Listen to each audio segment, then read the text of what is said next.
My name is Brian Jones, spokesperson for the Louisiana Department of Transportation and Development's John James Audubon Bridge project.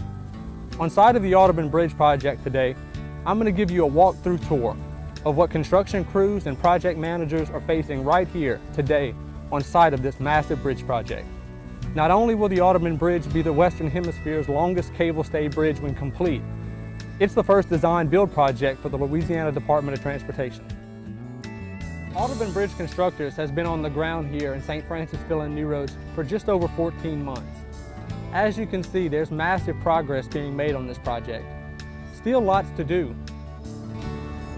In addition to the construction of the cable-stayed bridge across the Mississippi, the project involves 7 conventional bridges, or smaller bridges along the roadway alignment. A total of 14 miles.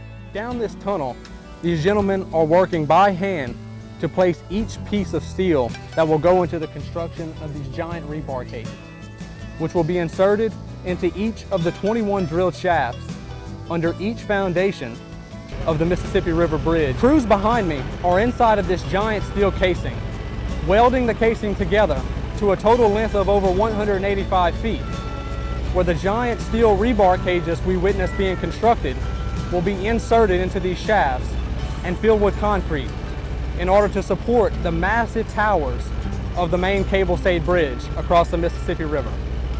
While the Mississippi River proves to be one of the greatest challenges in construction of the Audubon Bridge project, it is also an amazing tool for the ease of transportation of materials from all over the world, including steel from Japan and other materials needed to construct the project from Europe. Here before us, they're transporting large steel casings from the other side of the river.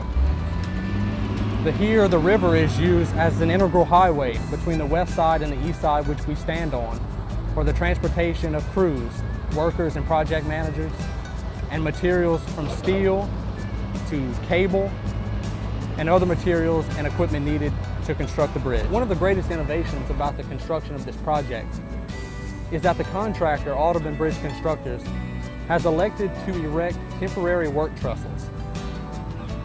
Ahead of us here is the temporary work trestle extending from the east bank of the river, some 400 feet out into the Mississippi. These work trestles allow for around-the-clock construction of the cable-stayed bridge, regardless of river level, regardless of weather. The contractor is not only working here on the east bank, but also on the west bank. From this view, the giant cranes are working on the installation of test shafts for the foundation on the west side of the river. These test shafts are very important in the construction of this project. The Audubon Bridge project is the first design-build program for the Louisiana Department of Transportation and Development. So what does design-build mean? Design-build is a technique used all across the country, where the contractor will both design and build this project simultaneously, saving time and as a result saving money. By utilizing design-build, we're hoping to save over 9 months in construction time. Saving time means saving money.